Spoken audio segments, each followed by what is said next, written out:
অবাধ, সুষ্ঠু ও অংশগ্রহণমূলক নির্বাচনের ব্যবস্থা করতে চায় নোবেলজয়ী ডক্টর মোহাম্মদ ইউনূসের নেতৃত্বাধীন অন্তর্বর্তী সরকার। তবে দেশের আইন থেকে শুরু করে প্রশাসন সহ বিভিন্ন সংস্থা পুনর্গঠনের পর নির্বাচনের ব্যবস্থা করবে অন্তর্বর্তী সরকার। রোববার রাজধানীর একটি হোটেলে বিদেশি কূটনীতিকদের সাথে মতবিনিময় সভায় এ বার্তা দেন অন্তর্বর্তী সরকার প্রধান ডক্টর মোহাম্মদ ইউনূস। বাংলাদেশ নতুন করে গড়তে সবাইকে সহযোগিতাপূর্ণ মনোভাব ও ধৈর্য ধরার আহ্বান জানান প্রধান উপদেষ্টা। বিস্তারিত জানাচ্ছেন শাহরিয়ার বাঁধন। রোববার দুপুরে রাজধানীর একটি অভিজাত হোটেলে কূটনীতিকদের সাথে মতবিনিময় করেন অন্তর্বর্তীকালীন সরকারের প্রধান উপদেষ্টা ডক্টর মোহাম্মদ ইউনূস। এ সময় প্রধান উপদেষ্টা বলেন, শেখ হাসিনার ক্ষমতায় টিকে থাকার স্বৈরাচারী মনোভাব দেশের সব প্রতিষ্ঠানকে ধ্বংস করে দিয়েছে। সবকিছু আবার নতুন করে গড়তে হবে, এজন্য সবার ধৈর্য ও সহায়তা প্রয়োজন।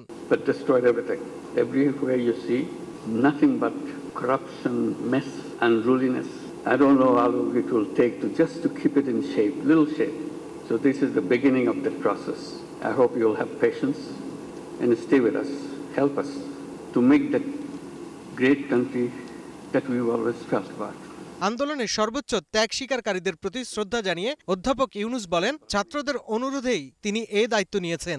Hundreds of thousands of our valiant students and people rose up against the brutal dictatorship of Sheikh Hasina. She fled the country, but only after the security forces and her party's student wing committed the country's worst civilian massacre since country's independence. পরে সাংবাদিকদের সাথে কথা বলেন প্রধান উপদেষ্টার press সচিব শফিকুল আলম। তিনি বলেন, আন্দোলনে হত্যাকাণ্ডের ঘটনায় জাতিসংঘের তদন্তের আগ্রহকে স্বাগত জানিয়েছে ডক্টর ইউনূস।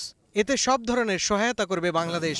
যে হত্যাকাণ্ড হলো জুলাই বা অগাস্টের ইউএনএর যে ইনভেস্টিগেশন, উনি এটাকে ওয়েলকাম জানিয়েছেন।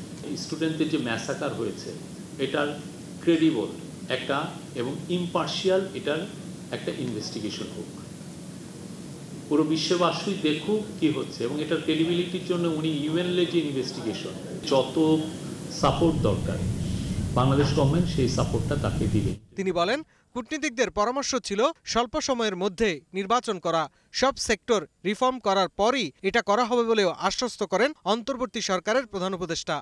খুব দ্রুত ইলেকশন, ফ্রি, ফেয়ার এবং পার্টিসিপেটরি ইলেকশন একটা অর্গানাইজ করা।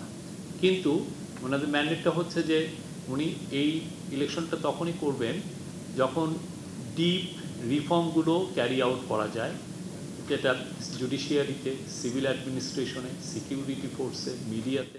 শাহরিয়ার বাঁধন, গ্লোবাল টেলিভিশন, ঢাকা।